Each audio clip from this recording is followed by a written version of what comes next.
오늘은 좀 무거운 주제로 시작해 보려고 합니다.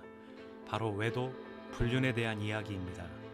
그간 저는 외도라는 것에 대해 생각을 할 기회가 어쩔 수 없이 많았습니다. 한 인간을 극심한 스트레스로 몰아넣는 아주 사악한 행위인 외도, 불륜. 이건 폭력이죠.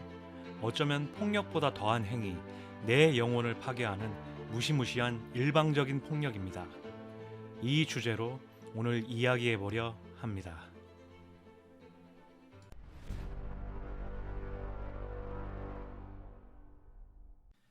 외도는 경험해 본 자와 경험해 보지 못한 자와의 양극화가 심한 주제입니다.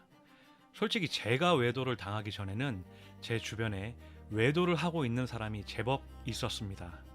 저는 그냥 강 건너 불구경하듯 했고 개인 사생활이니 신경조차 쓰지 않았어요. 알고도 모른 채 했다는 표현이 적절하겠네요. 이걸 역으로 생각해 보면 보통 사람들 대부분이 이렇게 생각한다는 거예요. 별 관심이 없죠. 그래서 저는 항시 외도를 당해보지 않은 사람에게 내 이야기를 하지 말라고 조언합니다. 외도를 경험해보지 못한 사람은 절대로 내 마음을 알아줄 수가 없어요. 그만큼 아파봤어야 조언을 해주죠. 나는 이만큼 아픈데 경험해보지 못한 사람은 내 아픔의 10%도 온전히 못 알아줍니다. 내 가족, 형제? 마찬가지예요. 내 마음을 알아주고 위로해줄 거라 말한 건데 어쩌면 실망감으로 인해 더 아플 수도 있습니다. 외도가 무서운 것이 이렇게 주변에 고민을 말할 사람이 없어서 조금씩 마음이 병들어간다는 거예요. 하지만 막상 제가 외도를 당하고 보니 과거의 일이 다르게 보이더라고요. 외도는 원칙적으로 해서는 안 된다는 것은 바람을 피우기 전에는 누구라도 알고 있으실 거예요. 설령 정말 한순간의 실수로 외도했다 하더라도 배우자에게 들키고 난 후에는 그 관계를 정리하고 그간 살아온 배우자에게 용서를 구해야 합니다.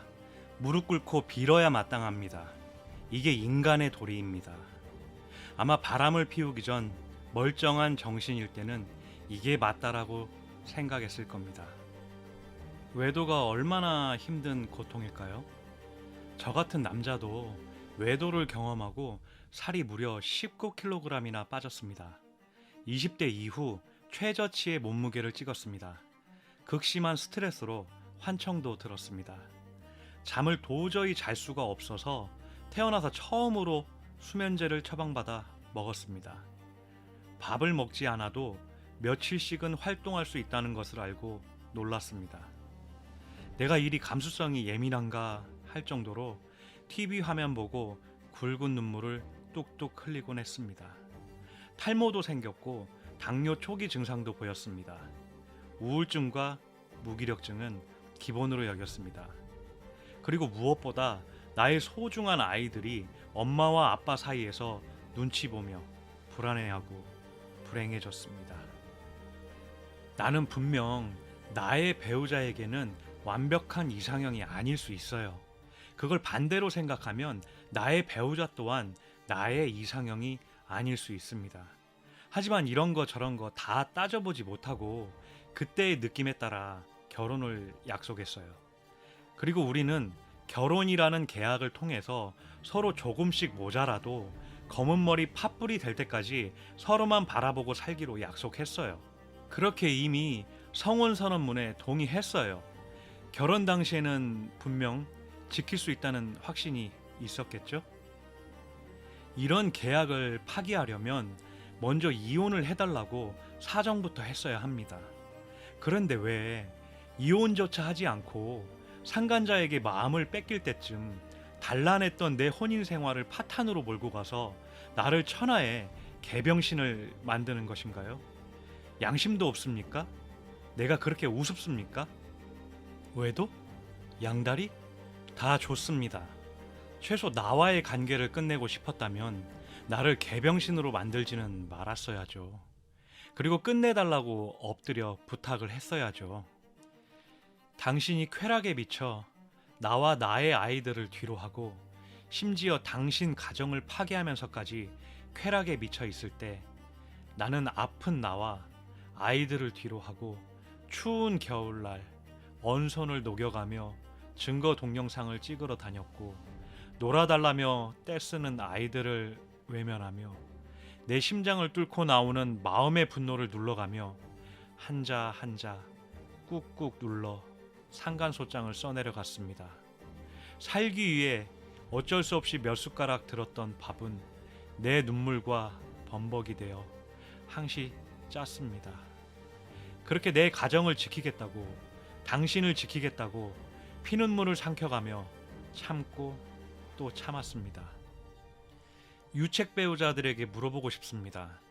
나의 혼인 생활을 파탄과 지옥으로 내몬 상간자에게 겨우 3천만 원짜리 소장 보낸 것이 그렇게 큰 잘못인가요? 내 결혼 생활이 통째로 부정당한 대가가 완벽하게 승리해봤자 겨우 3천만 원이고, 대부분은 그보다 못 미치는 판결금을 받는데 내 결혼 생활의 실패가 그 정도도 값어치가 없나요? 아니면 당신이 그 정도 값어치가 없다고 생각하시나요? 그리고 최소한의 양심이 있다면 상간자 소송할 때 중립이나 지켜주지, 어떻게 해서든 소송에서 패하게 하려고 상간자 편에 서서 증거를 주고 거짓 증언을 하고 소송 취하를 요구하고 심지어 온갖 폐악질로 심신을 지치게 만들고, 그러다 안 되면 나로도 모자라 나의 아이와 가족에게 행패를 부리고. 외도가 이렇게 무섭습니다. 멀쩡한 한 사람을 짐승으로 만들어버립니다. 쾌락이 이렇게 무섭습니다. 집안 거덜나는지 모르고 돈을 써대며 체면? 명예? 이런 인간으로서 고귀한 것들이 쾌락 앞에서는 그저 그들의 논리로는 헛소리가 됩니다. 사람 헷갈리게 하지 마세요. 상간자를 지키기 위해, 나를 회유하기 위해, 내 의지를 돌리기 위해 잠시나마 가정에 인자하게 보이지 마세요. 쇼란 걸 알면서도 그저 짐승뿐인 당신에게 희망을 보게 하지 마세요. 완전히 가정의 품으로 돌아올 거 아니면 껍데기뿐인 사랑인 척 하지 마세요. 그게 더 헷갈립니다. 가식일 거면 차라리 인간의 모습을 보여주지 마세요. 그게 더 아픕니다. 유책 배우자들, 당신들은 천벌을 받을 것입니다. 조강지처? 또는 멀쩡한 남편? 이런 멀쩡한 배우자 놔두고 바람펴서 얼마나 잘 사나 두고 봅시다. 아무리 바람나서 눈깔이 뒤집혔어도 당신이 인간이라면 최소한의 양심은 있어야 합니다. 우리는 그렇게 생각합니다. 이 영상은 저의 이야기가 아닙니다. 외도로 힘겨워하는 힘없는 사람들의 절규입니다. 시간이 좀 걸리겠지만 정의와 당신의 의지는 곧 승리할 것입니다. 저도 그랬고 겪어본 사람들 대부분이 그랬습니다. 조금 더 힘을 내세요. 좋은 날 곧 옵니다. 감사합니다. 날개였습니다.